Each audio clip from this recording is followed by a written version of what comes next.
Employability skills नए PDF में हम बेसिक इंग्लिश स्किल्स जो हमारी सबसे बड़ी वीकनेस है उनका सामना करने का एक साहस कर रहे हैं। आज एक नए टॉपिक के साथ शुरू करेंगे। टॉपिक का नाम है इंट्रोडक्शन टू पंक्चुएशन। पंक्चुएशन क्या चीज़ होती है? देखिए, जब हम बात करते हैं तो वो पिछली कुछ वीडियोज़ में हमने वर्बल नॉन वर्बल कम्युनिकेशन में देखा था कि हमारी वॉइस ऑफ टोन बताती है असली मैसेज। जैसे हम सवाल पूछते हैं तो क्वेश्चन मार्क थोड़े लगाते हैं बोलते हुए कि आपका नाम क्या है, क्वेश्चन मार्क, ऐसे थोड़े बोलते हैं। हमारे बोलने के अंदाज से पता चल जाता है कि ये सवाल पूछा जा रहा है ना। पर जब हम लिखते हैं रिटन कम्युनिकेशन तो पंक्चुएशन मार्क आप ऐसा समझें जैसे ये नॉन वर्बल कम्युनिकेशन है, ये मैसेज का सही मतलब बताते हैं। और आप जानते हैं इन पंक्चुएशन मार्क्स को full stop, comma, question mark, exclamatory marks या इन्वर्टेड कॉमास जो होते हैं, ये सभी हमारे पंक्चुएशन मार्क्स होते हैं। और जब हम रिटन कम्युनिकेशन को पढ़ते हैं तो पढ़ने वाला समझ जाता है कहाँ कॉमा लगा है तो वहाँ पर एक शॉर्ट ब्रेक आएगा, कहाँ फुल स्टॉप लगा है तो वहाँ पर एक लॉन्ग ब्रेक आएगा।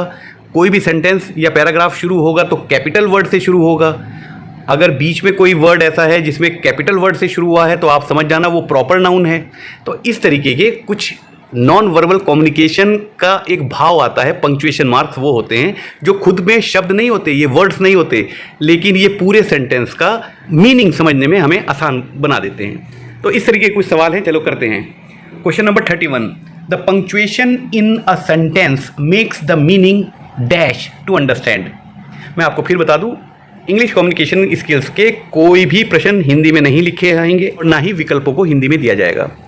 प्रश्न हिंदी में ये कह रहा है कि जो पंक्चुएशन मार्क्स होते हैं जो हम किसी वाक्य में यूज़ करते हैं वो उस वाक्य के मीनिंग को क्या बना देते हैं, मतलब उसको समझना कैसा कर देते हैं।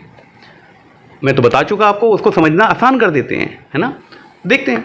एम्बिगुअस, ये जो वर्ड लिखा है एम्बिगुअस, इसका मतलब होता है एक से ज़्यादा अर्थ वाला, मतलब समझ ही नहीं आ रहा आप ये कहना चाह रहे हैं या वो कहना चाह रहे हैं। जैसे रोको मत जाने दो।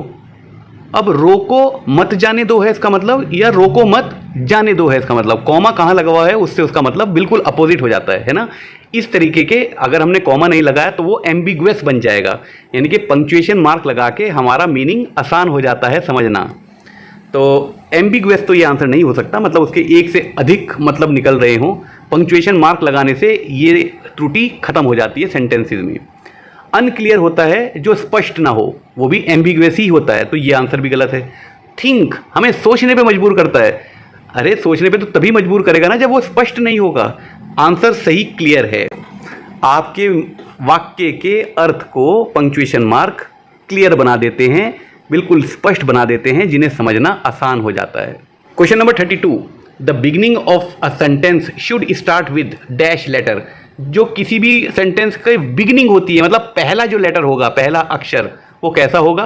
सबको तो पता है हमें, उसको कैपिटल अक्षर में लिखा जाता है। सेंटेंस शुरुआत हमेशा कैपिटल लेटर में की जाती है, स्मॉल में नहीं की जाती। कर्सिव होती है आर्टिस्टिक, जिसमें थोड़ा सा वो घुमा हुआ बना के हम लिखते हैं। आपने ग्रीटिंग कार्ड्स वगैरह में देखा होगा, वो ए के नीचे थोड़ा सा घुमा देते हैं, उसको कर्सिव राइटिंग कहते हैं।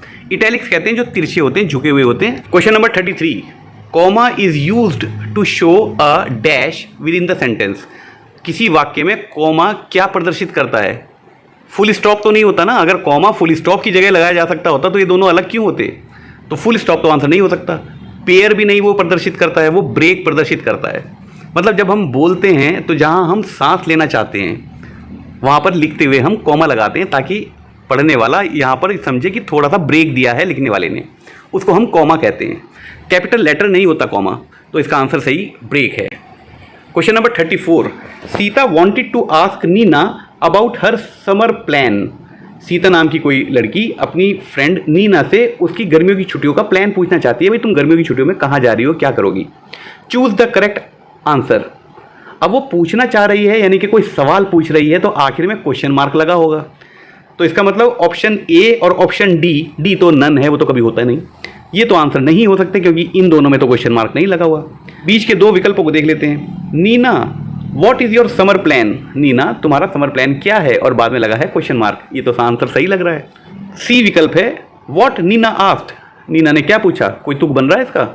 अरे सीता नीना से पूछना चाह रही है, नीना ने कुछ नहीं पूछा है, उसको तो बताना है, उस उत्तर को बताना है। तो आंसर सही क्या हो जाएगा? Option B, Neena what is your summer plan. Sita पूछ रही है कि नीना आपका समर प्लान क्या है। Question number 35, add comma wherever it is necessary. नीचे जो आपको एक वाक्य दे रखा है, जो वाक्य है after the meeting we will go out, इस वाक्य में आपको सही जगह पे कॉमा लगाना है।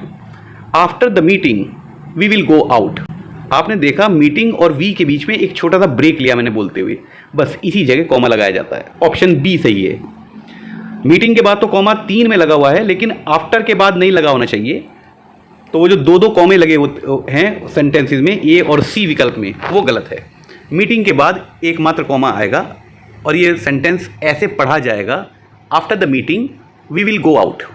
बेसिक इंग्लिश स्किल का अगला पड़ाव है काइंड्स ऑफ सेंटेंसेस। हम इंग्लिश भाषा में कितने प्रकार के, कितने टाइप्स के सेंटेंसेस को यूज़ करते हैं। जनरली 4 तरीके के हम सेंटेंसेस को यूज़ करते हैं। पहला है डिक्लेरेटिव। डिक्लेरेटिव सेंटेंस हम वहाँ यूज़ करते हैं जब हम कोई बात बता रहे हों, जो एक जनरल बात है, जो एक स्टेटमेंट है या कोई फैक्ट है।